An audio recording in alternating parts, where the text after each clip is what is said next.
a very special time in Boston.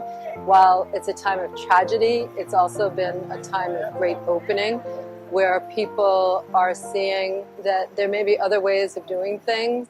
Everyone has been shocked, and that shocks us into presence, and that can be a positive, but we want it to last. We're trying to create ways that that can last. Well, after the tragedy occurred, memorials were appearing at the bombing sites on Boylston Street. There were 2 bombing sites there. And memorials were appearing, flowers and teddy bears and signs and so forth. Well, the city had to do something about this because they couldn't have the memorial in those particular spots because they were in the way of traffic and the way of both pedestrian and vehicle traffic. So they, number one, had to relocate it, and number two, they realized pretty quickly that this material was going to have some value, ongoing value, because of its it being an expression of the feelings and emotions of the people. There is no single institution in Boston that's sort of a logical repository for items, or a single institution that really would naturally want to collect items that are associated with the Marathon tragedy. And Rainey Tisdale, who is the independent curator, formerly the curator of the Bostonian Society, the Old State House, asked us to convene a conversation of Boston's collecting institutions. We were contacted by the mayor's office because there was a concern that this material, which they felt was very important, was going to be damaged by the elements. How are they going to preserve those kind of things? They're very used to preserving paper material and photographs, but then there were so many 3D objects there, like teddy bears and shoes and hats and other clothing and rosary beads and medals. Folks from the 9/11 Memorial Museum down in New York City on the call to give us a little advice about how they were doing it with regard to the 9/11 tragedy.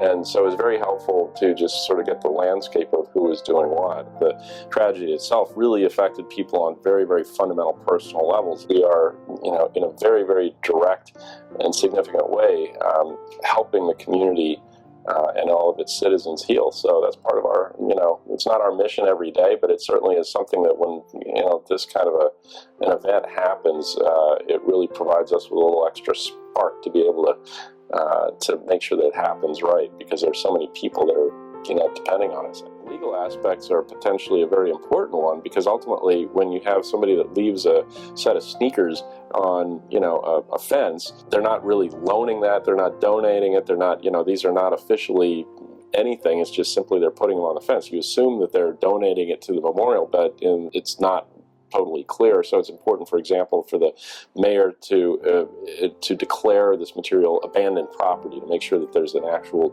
declaration that this is considered now abandoned property, and that allows now this to be part of the city archive and so forth. So we've actually been seeking out legal opinions. That was good advice, though, from the 9/11 folks, to make sure that we had all of this under consideration up front. They certainly have been very helpful with their lessons. What they learned, one of the first and foremost of which was make sure that you don't just put the objects from these memorials into plastic bags and put them in a storage unit, which is what ended up happening in New York. The material after a few years just totally disintegrates, and that's why it's been very important for us to try to get this dried out quickly, have the fumigation done so that and get the items stored. The city archive staff is carefully taking the things from the memorial site and helping to protect them for long-term preservation. So, drying is a step in the process. It's been outside for this long. I mean, there's bugs in it and things like that will eat away at the materials. So there's 2 ways to dry the materials, and it really depends on what it is. Some of the stuff goes through what we call a vacuum freeze-dry chamber. The materials are frozen. All the moisture is removed during the process through sublimation, so it's pressure and heat in a vacuum, and that removes the moisture. And some of the other materials, like the stuffed animals and things, we use desiccant dehumidification, and we put it up in a big desiccant chamber and put it in there until all the materials are dried out. The thing about these sort of memorials that are pop-ups, that just sort of happen and people contribute to them, individually and so forth, it's kind of an interesting phenomenon because there is a question on how much do you actually save, what's worth saving, is every last sneaker important, is every last teddy bear important, that type of thing. Flowers obviously very difficult to stabilize and maintain. There's no clear consensus on that. How much of a quantity do you need? Those are the kinds of things that we would certainly look like, because what a lot of people don't understand is it's not just throwing something in a storage unit. Storage in a museum is very, very expensive. It takes a lot of resource to actually make sure that it's done right, cataloging it, making sure that it's climate controlled, making sure that just the real estate that it takes up has to be up to certain standards. And ultimately, in a situation like that, you have things that happen spontaneously. And so, where it appeared on Boylston, that was the spot. That's where everything. It's like when you see flowers and ribbons on a particular telephone pole from a traffic accident, you memorialize that spot because a loved one has been killed there. So it's the same kind of thing. In Boylston, it was very raw, very immediate, very spontaneous. The chalk and whatever, those would be things that have a different flavor than what went on a little bit later in Copley Square, where it was a little bit more intentional. People actually brought things down. A lot of folks are now starting to write things a little more intentionally. I understand some of the items are laminated to be preserved, so there's much more of an intentionality about it, of going down and actually putting this here for posterity's sake, whereas the earlier memorial was just very raw and spontaneous. But that's part of the story. I think that's part of the the interest. And so ultimately, again, from a curatorial standpoint, you'd be looking at the possibility of using photographs of that material as it was initially put in Boylston Street, and then by contrast what happened in Copley. Two separate things happened. They're different types of meaning. The very act of putting things down, one versus the other, I think that's interesting part of the story. It's nuanced, and but it's still part of it.